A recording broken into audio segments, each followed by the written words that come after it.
When the elders speak of my village, they never begin with people, they begin with the river, because in our village the river is not a place, it is a memory, a witness, a boundary between what we love and what we fear. And if you listen long enough to its current, you can hear echoes of every life it has taken, including my brother's. I was 8 the year everything changed. But somehow, when I look back, it feels as if childhood ended long before that day, like all of us were growing up in the shadow of something waiting to happen. My brother Kenna was 14, tall, steady, and full of the kind of patience only old souls carry. People admired him without trying to. Even the elders treated him like someone who belonged partly to this world and partly to another. Yet, behind his calm eyes lived a fear he rarely voiced. He did not trust the river. He would stand by the banks with his arms crossed, watching other boys swim, pretending not to care. But I saw the tension in his shoulders, the way his breath hitched whenever the current shifted. He wasn't afraid of drowning. He was afraid of being claimed. Sometimes, late at night, when the crickets softened and the village quieted into sleep, I would hear him whisper prayers under his breath, prayers asking the river to leave us alone. At the time I thought he was being dramatic. Now I know he was paying attention in ways the rest of us could not. That morning, the sky cracked open before the storm arrived. Thick clouds rolled over the hills like slow-moving giants. My mother, sensing rain, asked us to fetch water quickly. Kenna hesitated. He said the river was uneasy. But my mother insisted, and he obeyed because that's who he was. Even when fear gripped him, responsibility always spoke louder. As we walked, he was quiet. Not the usual thoughtful quiet, but the kind that feels like someone listening to a warning no one else can hear. He kept glancing toward the treetops, toward the darkening sky, toward the direction of the river, as though the world was speaking in a language only he understood. When we reached the riverbank, something felt wrong. The air tasted metallic. Birds had stopped calling. The water was trembling not in waves, but in tiny ripples, like a heart beating too fast. Kenna placed a hand on my shoulder and guided me back a step. "Stay behind me," he murmured. I did. He crouched, dipped the container into the water, and the rope slipped. Maybe the current grabbed it, maybe fate did. The container drifted out just a few feet, but in that moment, the river seemed to reach for it like a living thing. Before I could stop him, he lunged. The water took him instantly. No splash, no struggle. Just a sudden disappearance, as though a hand beneath the surface had closed around him. I screamed his name, but sound felt useless. The river swallowed it. Panic took over, wild and instinctive. I ran after him, feeling the cold water rise around my legs, then my waist, then my chest. The current was violent, pulling me deeper, dragging me sideways, whipping my feet out from under me. I sank. The world became green and distorted, filled with rushing noise. My hands clawed at nothing. My chest tightened.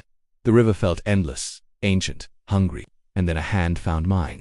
Kenna's fingers wrapped around my wrist with a grip that burned. He pushed me upward, using every ounce of his fading strength. I could hear him breathing under the water, or maybe I imagined it, but it felt desperate, ragged, torn. He lifted me toward the surface, toward air, toward life. I felt him slipping. I held tighter. I kicked. I tried to pull him with me, but he wasn't trying to follow. He was trying to give me away to the light, to safety, to the world he was preparing to leave. "Go," he choked out, and even underwater I felt the vibration of his voice. "Go." With one final shove, he launched me upward. My head broke through the surface and I gasped so violently it hurt. My hand caught a low branch. My body scraped against rough bark. My vision blurred with river and tears. But when I turned back, he wasn't behind me. The river had taken him deeper. By the time the villagers found his body, the sky had opened fully. Rain hammered the earth in sheets, so heavy it felt like the heavens were grieving. My mother wailed a sound I had never heard before, a sound that didn't feel human. I learned that day that grief has its own language. For months after his burial, I refused to go near the river. I avoided the path. I avoided the sound. Even the reflection of water in a bowl shook me.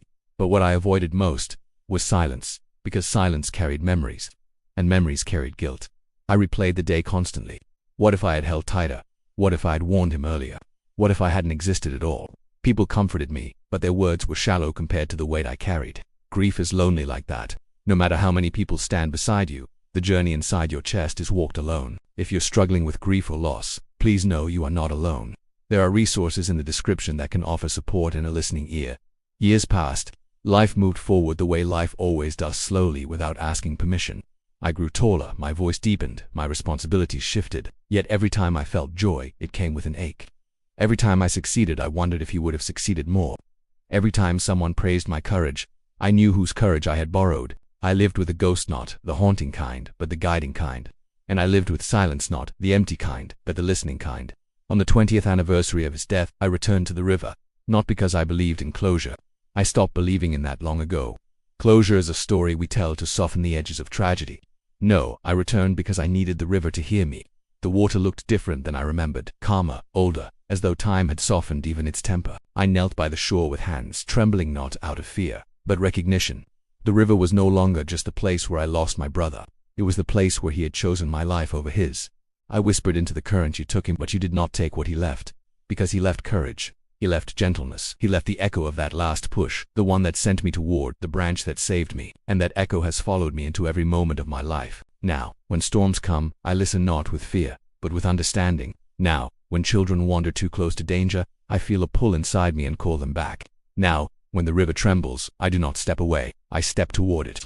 Not because I have conquered my fear, but because I carried the boy who once carried me.